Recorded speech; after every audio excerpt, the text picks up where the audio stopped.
This episode is brought to you by the Pelora Group. Welcome back to Winning Through Culture.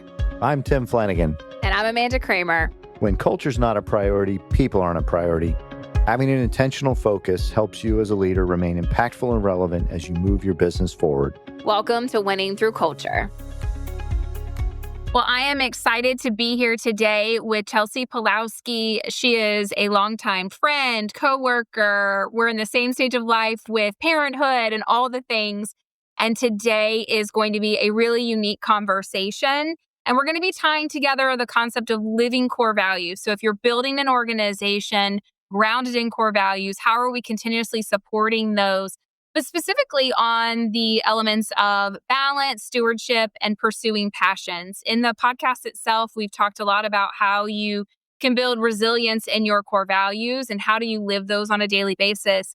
And I am excited that Chelsea is here and willing to share a little bit of her story with us and a new passion project that she has launched in this month of April. And it is a really great time for us to take a reflection point because April is National Volunteer Month as well as Limb Difference Awareness Month. They're two powerful reminders of the impact that service and stewardship and advocacy play in our daily roles, both professionally and personally. And we're going to be exploring how her passion has come to life and ultimately how organizations can weave in supporting the individuals that they partner with, what their passions are. So Chelsea, thanks for being with us. And thank you for being vulnerable to come on and share a little bit of your story. Yeah, absolutely. I'm so excited to get the opportunity to sit down with you today and talk about something that is very near and dear to my heart. I mean, you just mentioned Limb Difference Awareness Month, and 4 years ago, I would have had no idea what that even was. So it's crazy that sitting here today, it's something that means so much to me, and I'm just excited to kind of dig into it with you today. Yeah. Well, you have launched the Fearfully Made, and with April being Limb Difference Awareness Month, I know your story is a testament to how living your core values has helped you grow, both as an individual in your professional setting, but also as a mom and all the roles and hats that you wear. So let's just start out a little bit around what inspired you to go down this path to launch the Fearfully Made. Yeah, I guess I will really to kind of take a step back and start at the beginning. Like I said, 4 years ago, I would have never imagined that I would be going down this path. But back in 2021, found out I was pregnant with my first baby. Very exciting, about a year after I got married. And it was my 18-week ultrasound, so the anatomy scan that they do. Yeah. I went into the appointment, obviously very excited, got some interesting news that led to a follow-up appointment where I found out that my son, Parker, would be born with a limb difference. And again, new term for me, but in his instance, what that ultimately meant was his left arm did not fully develop. It developed about to right past his elbow. And so he would be born with a shortened left arm and no left hand. And so obviously that was very shocking news for my husband and I to find out at that ultrasound appointment. And, we kind of sat there in shock. Thank God my husband was there because he kind of asked all the questions that really they didn't have answers to at that time. And honestly, still we really don't. But he was able to ask them and I kind of just went into shock mode. And we got home later that day. And like I think most people would do, I pulled out my phone and just started Googling. And I don't even know what I was looking for. I know that what I was able to find were a lot of medical documents and a lot of statistics that really just make you think how did I end up on this end of the statistics? But what I wasn't able to find were stories and, accounts from other moms that had maybe gone through this. And that was tough. And so I kept digging and kept digging and kept digging. And later that night, I was able to actually find one story of a mom. She was from Canada and she had a little boy named Sean, who was, I think, about 2 years old at the time. And she kind of told the story of when she found out. It was a very similar story, same ultrasound appointment, and had a lot of the same, thoughts and fears that I was having. And so thank God for social media. I was able to track her down. And I sent her a nice long note on Instagram, and she wrote back, I think later that was the next day, because this was the middle of the night. She got the message from me.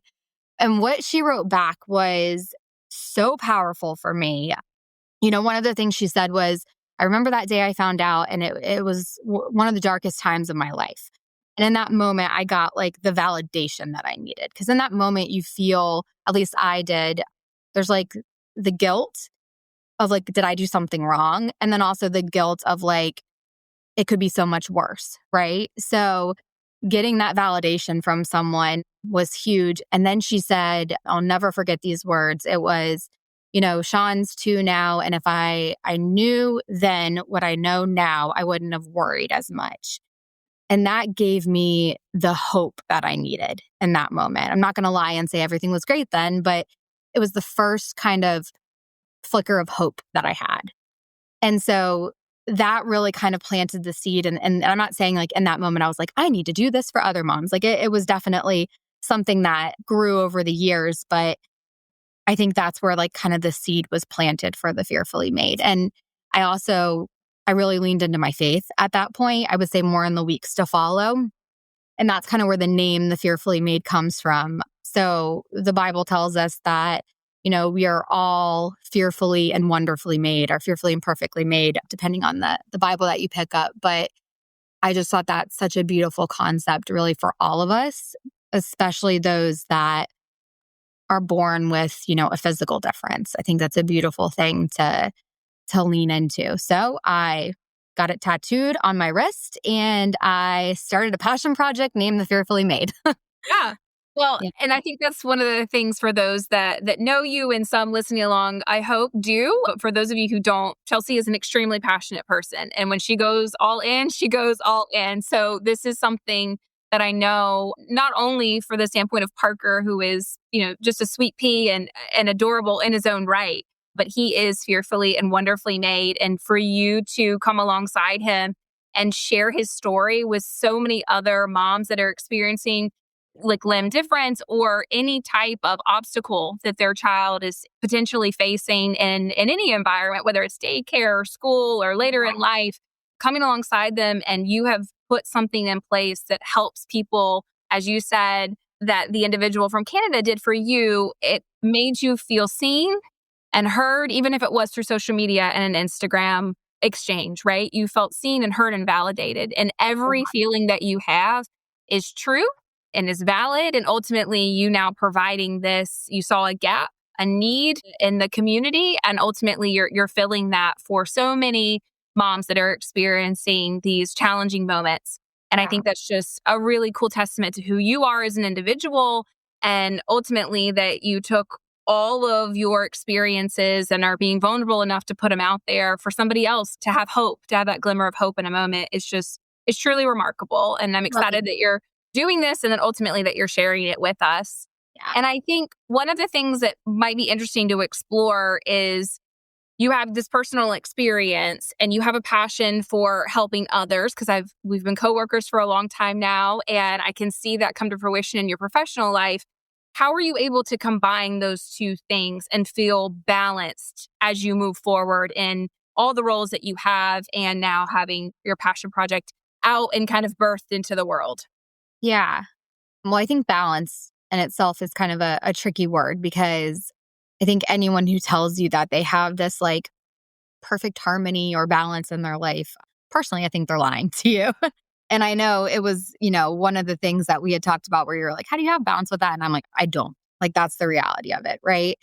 I'm a mom to 2 kids now. So I have a 5-month-old at home, and that definitely is fun, but also has its challenges. Obviously, I have a full-time job. I'm the marketing director with the Pelora Group. So that is an exciting venture that takes up a lot of my time as well. And then, hey, let's just throw out a passion project too, right? So I think that when it comes to balancing everything, it's understanding that there's always going to be seasons where it's going to be really busy at work. And, maybe I don't have the time to pour into this project like I want in that moment. At the end of the day, my husband and my 2 children are always going to come first, right? So like, that's kind of my filter. It's, everything I'm doing, like, yes, I want to help other moms and I want to be a great steward to the organization that we work for. But if I'm not able to show up for my husband and my kids, then none of that other stuff matters. And so I think it's just being able to put everything through that filter.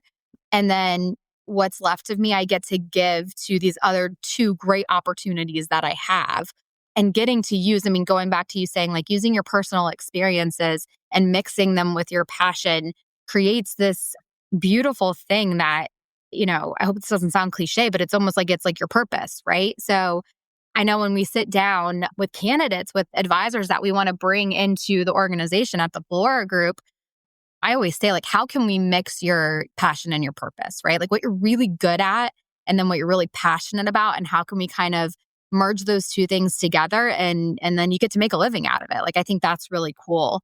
So I don't know, that was probably a long-winded answer there, but I think that anytime you can merge those two things and then, of course, be partnered with an organization that really props you up with it, you're going to be able to do some really cool things. Well, and I think you being so open to say that you're not balanced. And I think that being a mom, a full-time working mom at that, you have two children, you have so much expertise in the marketing arena, you have a lot of different pools for your resources, you as the human energy that you bring to the table. And being willing to say, no, I'm not balanced, I think is the most true thing you can put out there in the world. There's seasons. And so there's going to be times where, the Fearfully Made is going to take up, 80% of my day on this day. And the next day it might be 2%. And that's okay, because at the end of it for you, and I think a lot of individuals would agree, your husband and your kids come first. And that is the filter in which you are making all of your time and energy decisions around. Yeah. And being open with that, I think, is really important, because so many people are like, no, I have to give everything equally. And I was actually listening to a different podcast, right? Okay. So I was listening to something and it was a tactic that this couple was using. And they say every day when they get home, they give a percentage. It's almost like a battery percent, but it's more so a percentage of, this is what I have of me to give right now. Mm-hmm. So if you come home and you look at your spouse, your significant other, your person, as I like to say, your person, and you say, I have 60% of me to give today, then the other half of you is picking up that 40% that you don't have. And then the next day, they come home and they say, hey, I have 10% to give. It's a balance in that way, knowing yourself enough to be able to share and then have that relationship personally. But I think that's also true in your professional life too. Absolutely. Being able to come to work and say, like, hey, and you and I were just in the meeting where we kind of got to the point where our brains were just a little foggy and we're like, cool, we need to put this on the back burner and come back to it when we can all give 100%. And that, I think, is a conversation that needs to happen more. Yeah. Especially when people are trying to blend. Definitely. Yeah. And just having the support system. I mean, unusually blessed, I feel, in that at home, I have that partnership where, I know you and I talk about this sometimes, like having a partner that shows up, for kids, for doing dinner, for, I'm not having all of that pressure on myself. And so being able to split that with someone who's like a huge champion of you in your personal and professional life, and then coming to work and having, our leadership team and the team that I work within, like everyone is just rooting for each other and wanting to see you succeed. And so I just feel very fortunate in that aspect, because I try not to take that for granted, because I know that's not the case everywhere.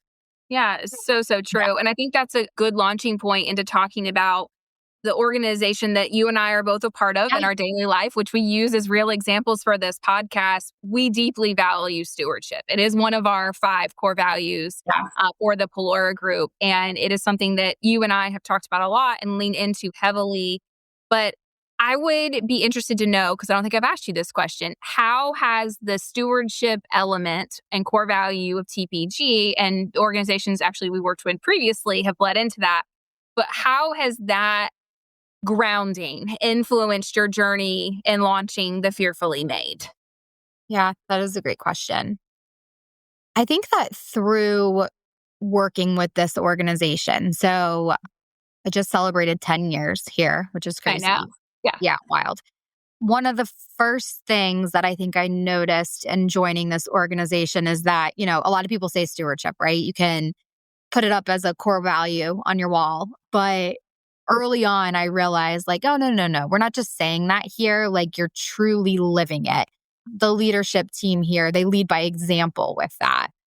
And so I think over time, I don't know if it's osmosis or what, but over time, like you just see that that's kind of the foundation in everything that we're doing, right? Like we're being stewards in the community, helping them with their finances. And then we obviously have the stewardship organization, Hands and Feet, that's a part of the Pelora Group, which is that community outreach piece.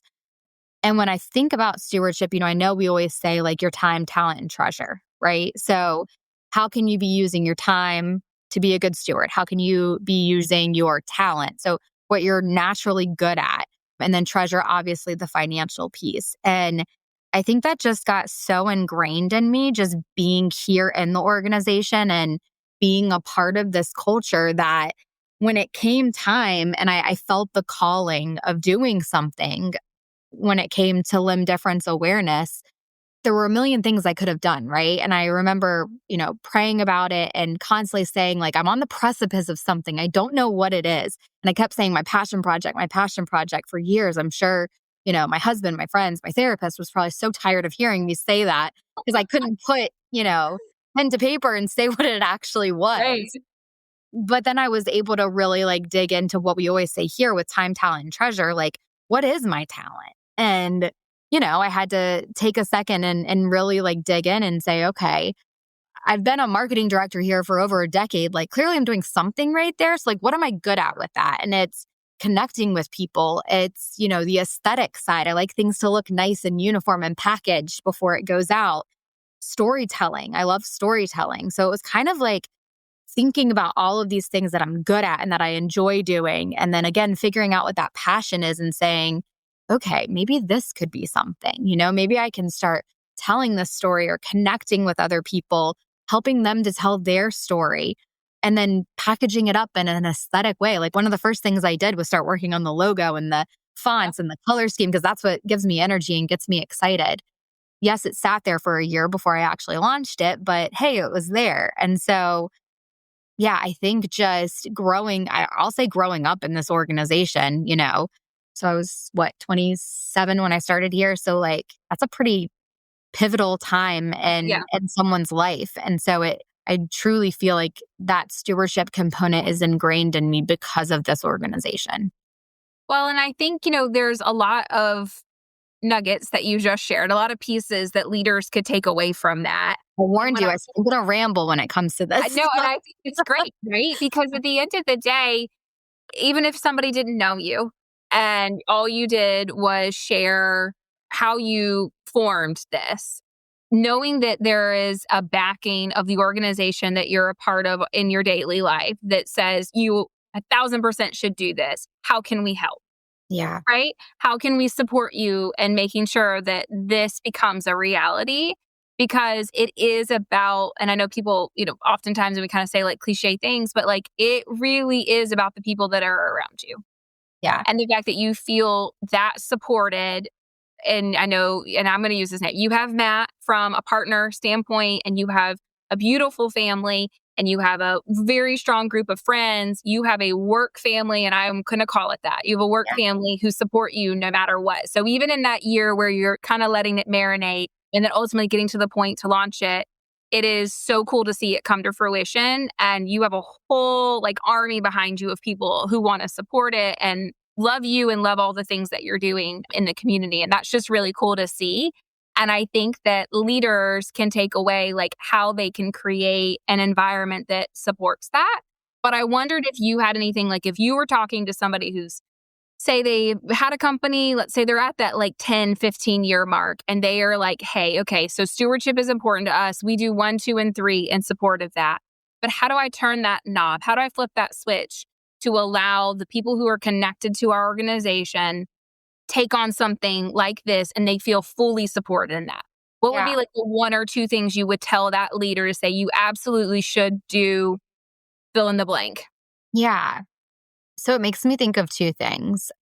When we're having conversations with, so I'm just going to say, financial advisors that we're looking to potentially bring into our organization, one of the first things we do, and I give the credit to our recruiting team for this, but one of the first things that we do is have them complete an exercise. It's called the envisioning, I'm sure you know, the envisioning your future exercise, right? Yeah.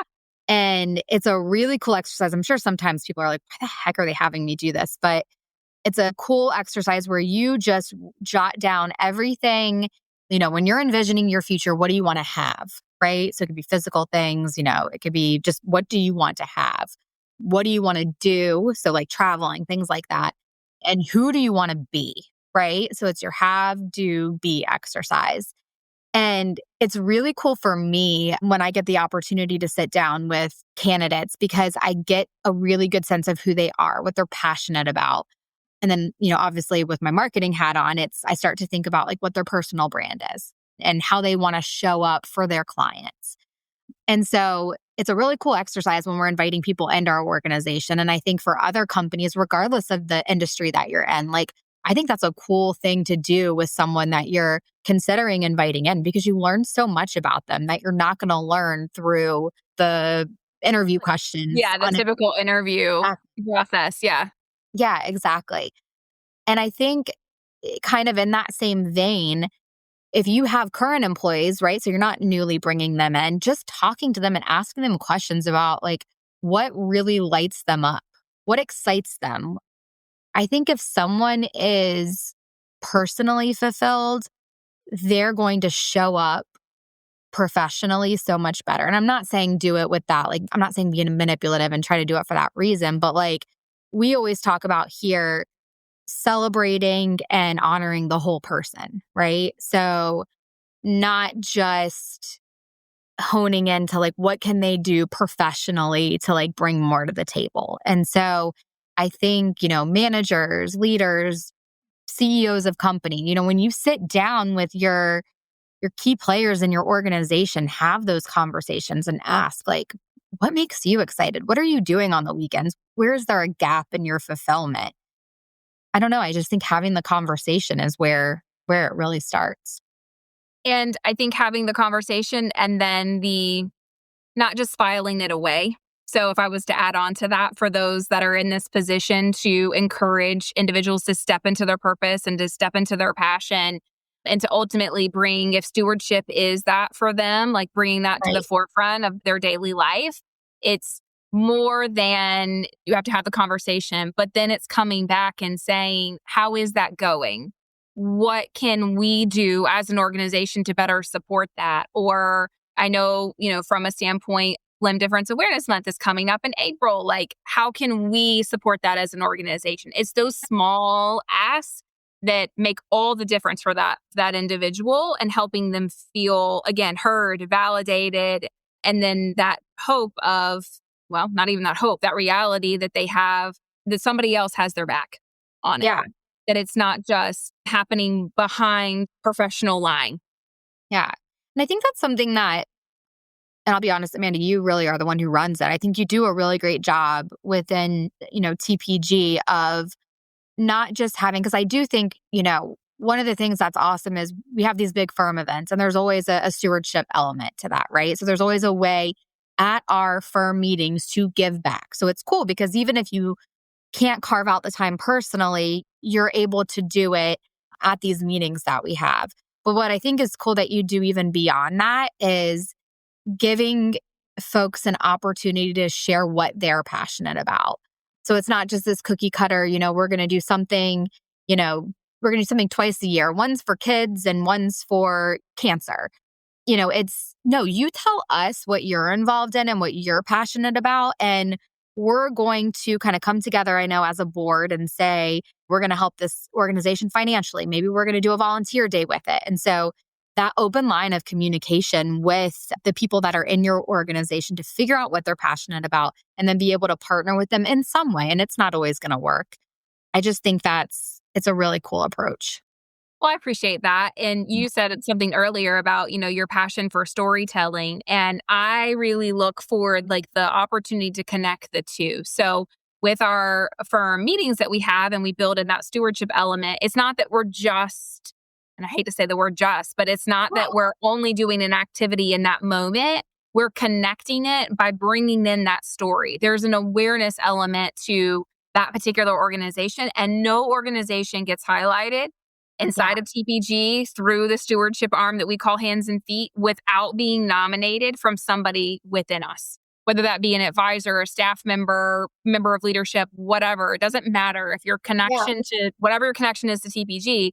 We want to make sure that organizations that are, our passions of our people are ultimately the ones that are receiving that time, that talent, and that treasure. Yeah. And it's a big filter of how any organizations get connected with us that we're able to support, whether that be, financially, whether that be from a in kind or an actual service, with our hands and our feet, as we like to say, which is cool. Yeah. It's definitely something that is unique. And I'm glad that you see how that has made a difference and ultimately makes a difference for how other leaders could involve stewardship in their organizations. And beyond that, there's a large impact that incorporating that stewardship aspect from a corporate standpoint, that sounds like incorporate and corporate all rolled in together there.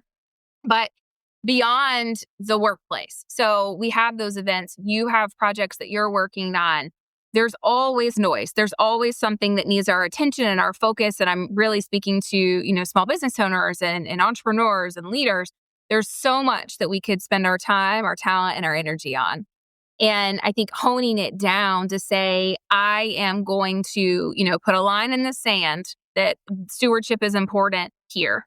And here is how we are going to support. I think starting small is great. If you can just do a nomination process to get that intake of what the individuals that are part of your organization are passionate about, number one, just so you have an awareness of it. And then two is picking, a couple of members of the team that can come together, and you reference the board. So put together a consultant board, whether some type of board of individuals that are in your organization that can review these nominations and ultimately make a collective decision on where you're going to support and then do something, right? Then you have to do something with it, because I think the number one issue that I hear often is, and this is not just in relationship to stewardship or whatever, but culture in general, is I gave the feedback or I nominated something and then nothing got done with it. So it's communicate it and do it. Yeah. Yeah. So true. So what are some ways do you think maybe organizations can help involve more of their employees or those that are affiliated with them in what was more considered like corporate stewardship, whether that be their time, their talent, or their treasure? Is there any ways in which you feel leaders could encourage employees to engage in meaningful causes? I think it just goes back to what I said before of try to make it more personal, right? So instead of just dictating, this is what we're going to do, these are the organizations we're going to support, getting that feedback about who are you involved with? What are you passionate about? What keeps you up at night, right? Because when it's personal and when they can connect it back to their experiences, I just think it hits home more and it's going to give them the energy to want to show up more with it.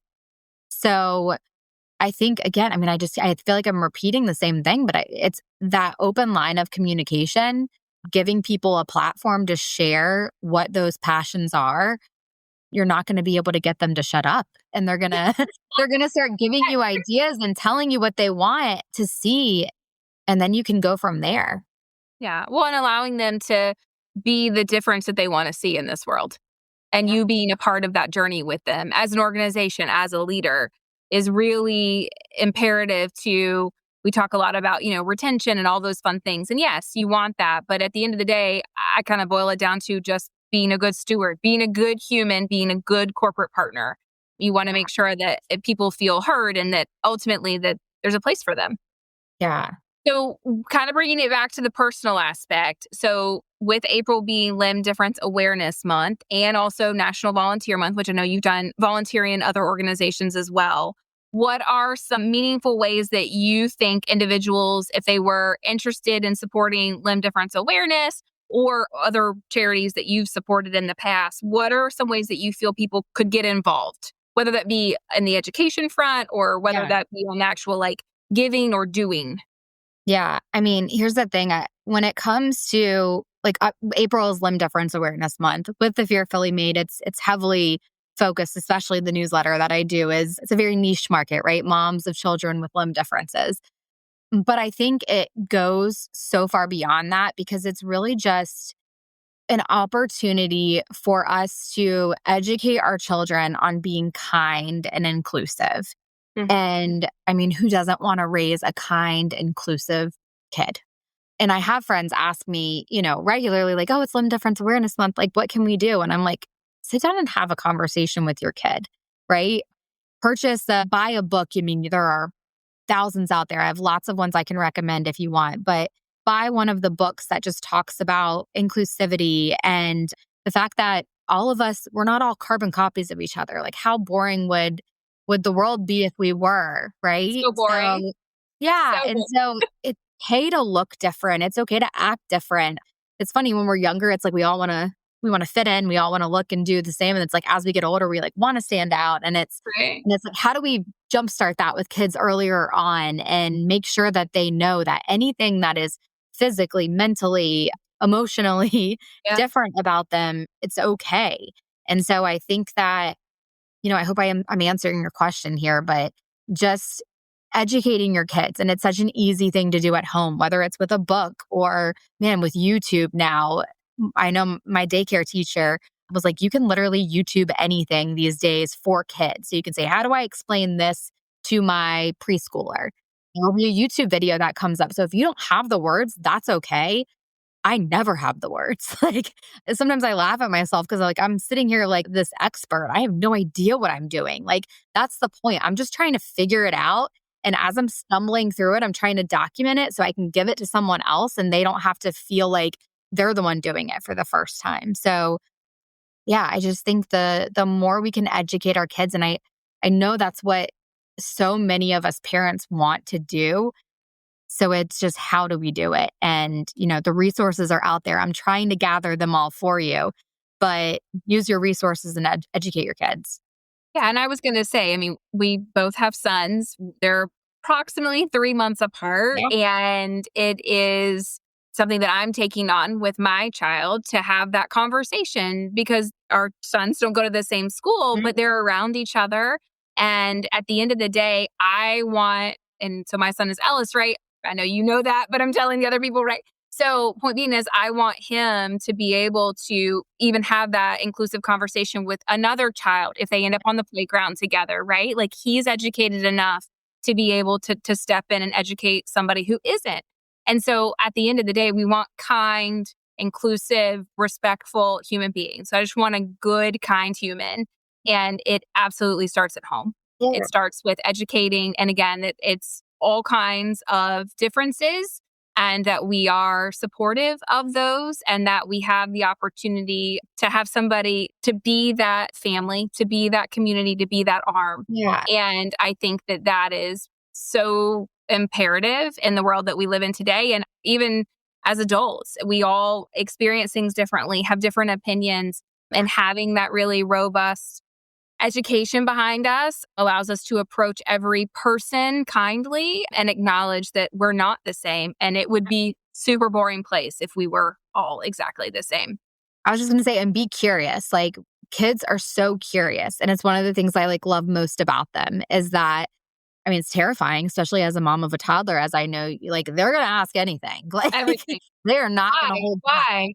Yeah. And Why? it's going to be in the most inopportune time and you are just going to cringe because of it. But it's what's so cool about kids is that they don't have a filter and they haven't been jaded yet in most cases. So they're just going to ask the question. And I think we can learn a lot from kids about that because as adults, we shy away from the questions. And sometimes that can land on someone else. Like we don't care or that it's a taboo bad thing that we shouldn't be talking about.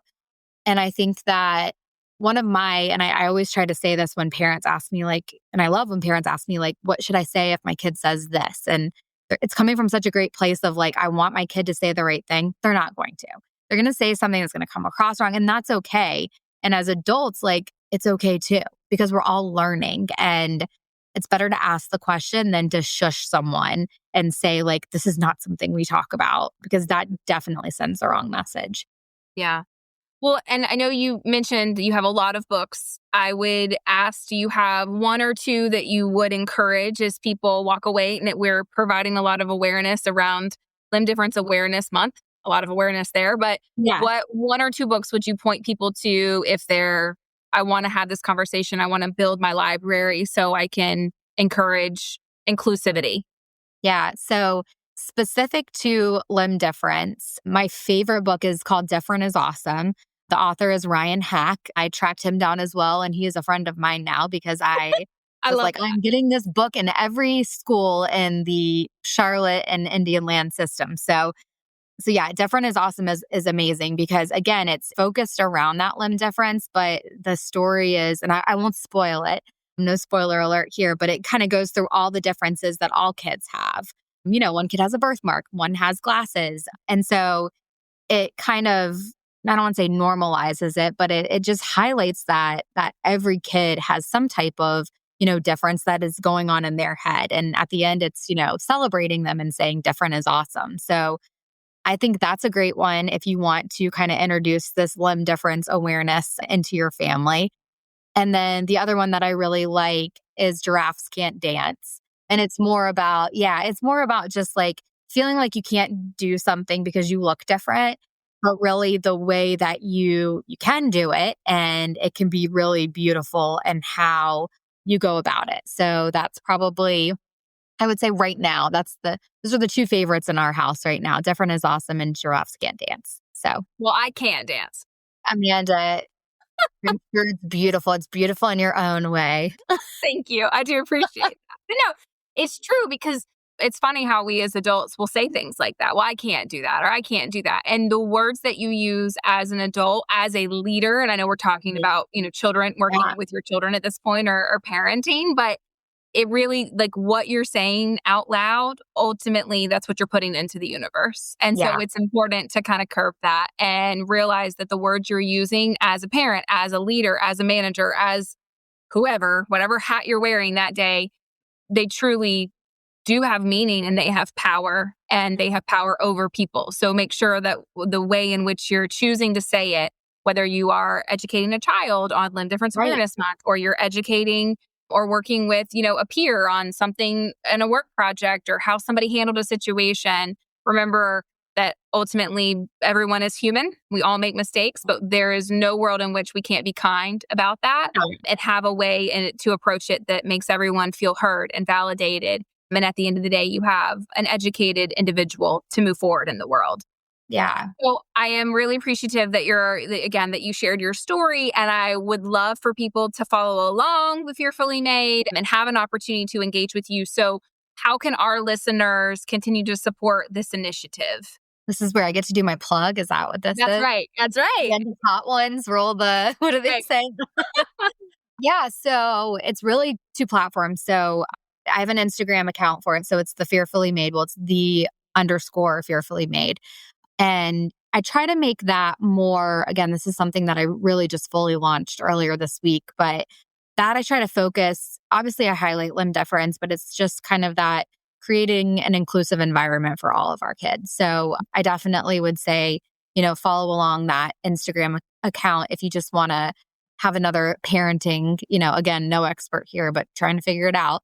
And then I also have a Substack newsletter that has two newsletters that go out a month, and you can go to that. It is thefearfullymade.substack.com to check that out and then subscribe. There's a free subscription, and then there's a $5 a month subscription, which just kind of gives you full access to like the chat feature and all of the kind of archived history and all of that. So that's I'm already a follower and I'm already a subscriber, but I do encourage those that are listening along, whether you have children or you don't. Again, building a more inclusive world is important at any age and for any type of leader, entrepreneur. And I do hope that everyone kind of takes that charge and has an opportunity to support you, our Winning Through Culture community, supporting one of our own. And I do hope that all those that are listening along take an opportunity to reflect on how their workplace and also their personal lives, how you're fostering balance, stewardship, and purpose, and really how you do, and be. How do you want to show up? Who do you want to be for those that are in your circle And ultimately, how are you going to take action to make that a reality? And Chelsea, you're a glowing example of putting all of that into practice. And I do hope that, as I said, everyone follows along. Awesome. Thank you so much, Amanda. I really appreciate that. Thanks for joining us for another episode of Winning Through Culture. Until next time, stay intentional, be impactful. Because your culture matters.